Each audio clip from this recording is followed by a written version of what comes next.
welcome back to the Excel Still More podcast. I am your host, Chris Emerson, and we are here to talk about tips and strategies that we can employ to help us grow in our faithfulness to God, to reach new heights, to excel still more. Thanks for joining. Let's get started.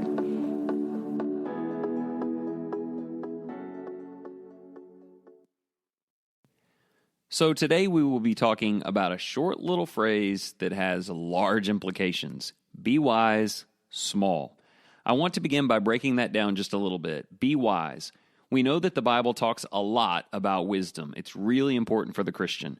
In fact, you can go all the way back to the days of Solomon and how much he writes about wisdom in the book of Proverbs. There are tons of blessings in your life waiting to be had if you will use more wisdom. In the New Testament, we're taught to grow in this wisdom about Jesus. In James chapter 1, we're taught that if you lack it, and at times we all do, that you need to ask God for wisdom, and He will richly supply it to you. But what is wisdom? What does it mean to be wise? Well, there's this fellow at our church, Brother Bob Paul. He's in his early 90s, and just about every time I use the word wisdom in a class or sermon, he comes up to me afterwards with his grin on his face, and he says, "Chris, you know what wisdom means." And I say, "Yes, sir." And he comes back and says, "It's knowledge applied." And I think that is a terrific way to define wisdom and what it means to be wise. It means I know that something is right, I can identify that it's right, and I'm going to actually put that wisdom into place in action. You know, here's the thing about knowledge. Most of us have quite a bit of it if you've been around long enough. Some of us are raised among God's people, learning the truth or hearing sermons. Some of us read the Bible just about every day.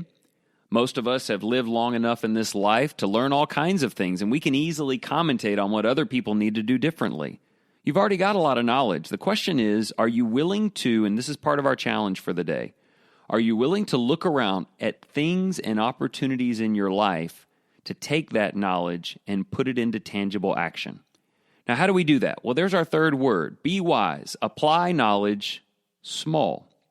Don't overlook even the tiniest of opportunities to do this.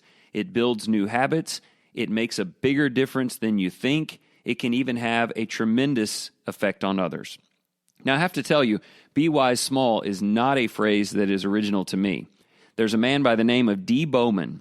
Dee has been preaching the gospel for decades down in Pasadena, Texas, and really just traveling all over the country. And he wrote some articles a long time ago with that title. In fact, I think the first time I read about this was maybe 15 years ago. He had a short little article. It said, "Be wise, small" at the top, and he really just talked about picking up trash. He said, hey, you walk down the street one morning, you see a piece of trash on the ground. You may not change the total poundage of landfill all over the world to pick it up, but it is the right thing to do. You lean over, you pick it up.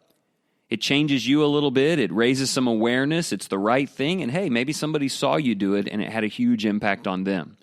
And so this is the first part of what I want you thinking about this week is what are these little chances? Maybe it has to do with the way you greet people. Maybe it has to do with just the tiniest little things like holding the door for someone who's coming up behind you or something like that and greeting them with kindness. Be wise, small. Let me give you a couple of instances just from the last couple of days. Speaking of trash, I opened up our little cupboard door, and the trash can was there, and I threw my paper plate in. We actually have 2 trash cans in our kitchen. There are 6 of us after all. And so I went up to one of them, threw the paper plate down, and as it was leaving my hand, I noticed there was no trash bag. Now, what I really wanted to do was just walk off. But I thought, I need to be wise small. So I picked up the paper plate out of the trash can, walked around the corner to the other trash can, which had a bag in it, and I dropped the plate in. Look at me, Mr. Wisdom, right? Well, as I took a step away, I thought, now, wait a minute now. I mean, I could probably push this just a little bit. Anybody know what I probably should have done next? Well, you'd be proud of me. I actually did it. I thought, I'm going to go get a trash bag from under the sink and put it in that trash can, and I did. And then I kind of walked away, and honestly, I felt better about myself. But here's where I want you to start thinking about something else. It's not just about doing wise things, even little ones when you see them. It's about growing as a person. It's about the development of your character. The New Testament isn't about, hey, get out there and do a bunch of right things. It's about be transformed, become a more spiritual or astute person. sort of go under the renovation of learning and applying it and renovating your spirit. The Bible talks a lot about that. So let me introduce some terminology I want you thinking about this week. If you put the trash bag in, it's not saying I did that. It's saying this: I have just become the kind of person who puts trash bags in trash cans. Now, I know that seems silly, but it stuck with me. I'm that kind of person now. It was one little thing I did. I know it's not going to change the whole world, but it changed me a little bit. I became something different by Be Wise Small. Let me give you another example. Dee Bowman actually has a book, a compilation of his articles that you can purchase. I purchased mine at Amazon.com. You could go do that, and it's a green little soft cover book with an owl on the front, Be Wise Small. And I was reading through several of his articles, and he talked about holding hands with your wife when you're having conversation. And I thought, boy, that's really a tiny little thing. But a couple of nights later, my wife Summer was in the kitchen. I was in the living room, and I was about to say something to her that I knew was, potentially confrontational. And I thought about what Dee wrote, and I got up and I walked into the kitchen and I just grabbed her hand. Both of my hands are on one of her hands, and I just sort of grabbed onto her and told her that I loved her. And she looked at me, and then I expressed that thing that was on my mind. I don't even remember what that was. But I remember thinking after that, man, that went a lot better than I thought. Just being there next to her and doing something that seemed like almost nothing. But it was knowledge applied, I tell you. It made a big difference. But it wasn't just, hey, I did that the other day and that worked. It's something else. It's saying, you know what?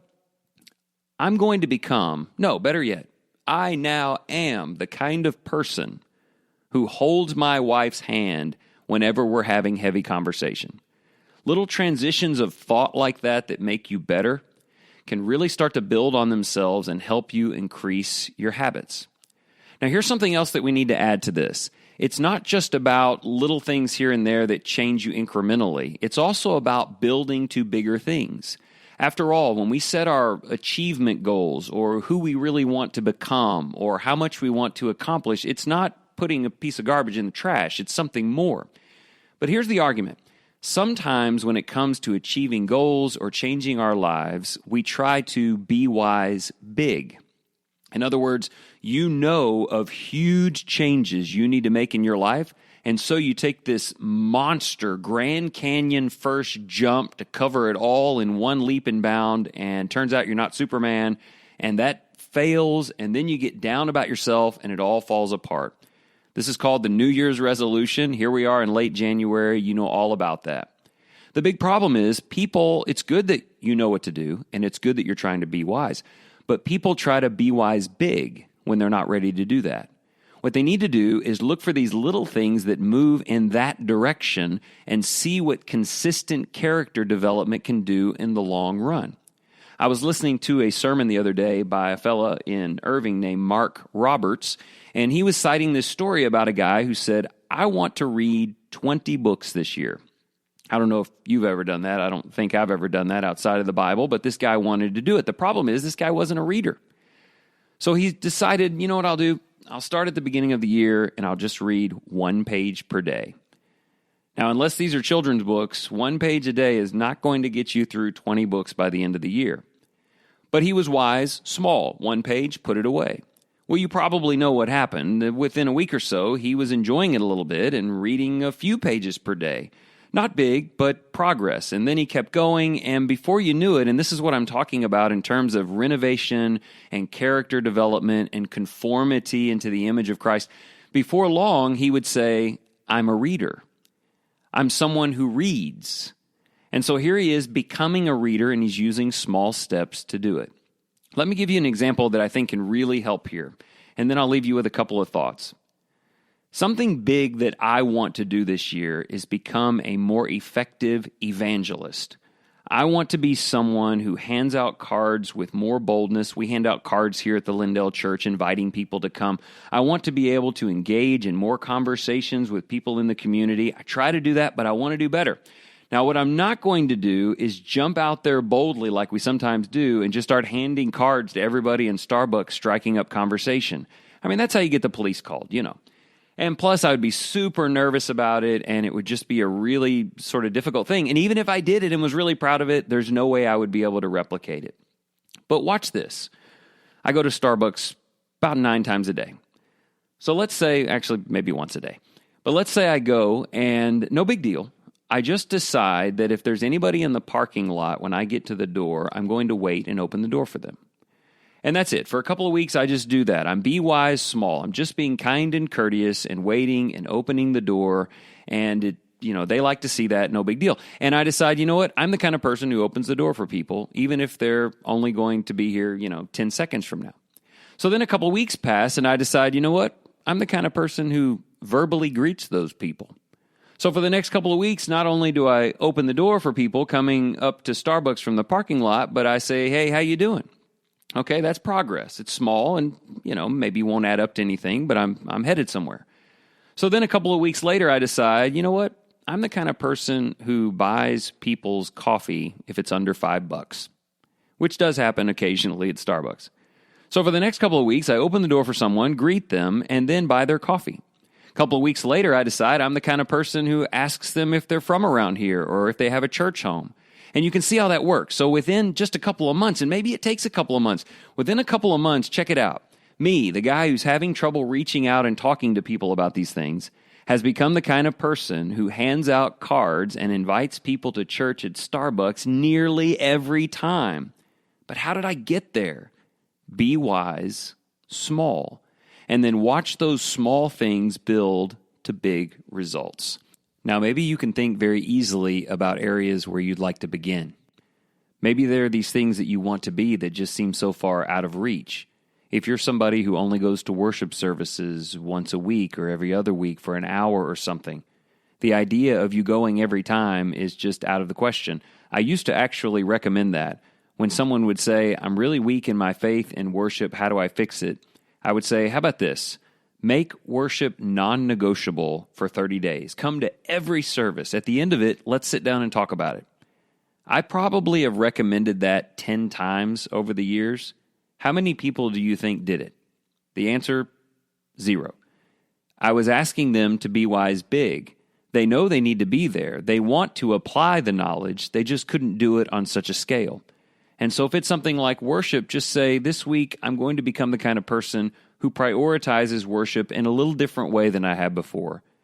And I'd like to see that turn into maybe going and checking out a Sunday night service or something like that. And listen, this can apply to all different aspects of your life. Maybe there's somebody in your life that you've had a lot of problems with in the past. And the idea of just getting up tomorrow and fixing that relationship, you just as soon leap the Grand Canyon, as we said earlier. And so often what we do is we just give up on that. We can't fix that. What about this, though? What about you decide, I'm the kind of person, this is who I am now, whenever I am in the room with that person, if there is anything obvious, no matter how tiny, if there is anything obvious that I can do that is kind, that is Christ-like, it may not add up to anything. In fact, they may not even notice. I will do it. So you find yourself just greeting them with kindness or refilling their coffee cup. Maybe they find that strange at first. They're confused by what you're doing, but you're just becoming a different person, and you're doing it in small but meaningful ways. And so I hope that you find that helpful, and you're able to use this in your strategies in growing and achieving your goals and just becoming the kind of person that Christ wants you to be. Whatever you do this week, however you decide to strategize your growth, try this. Be wise, small.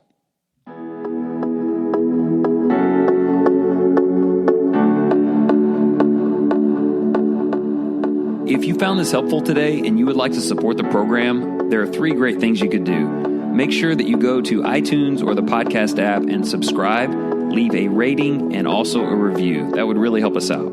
Don't forget to share with people that you care about, and remember, you can follow along on Facebook at the Excel Still More page. I hope you have a great day, and remember, whatever you choose to do today in the name of the Lord Jesus Christ, excel still more.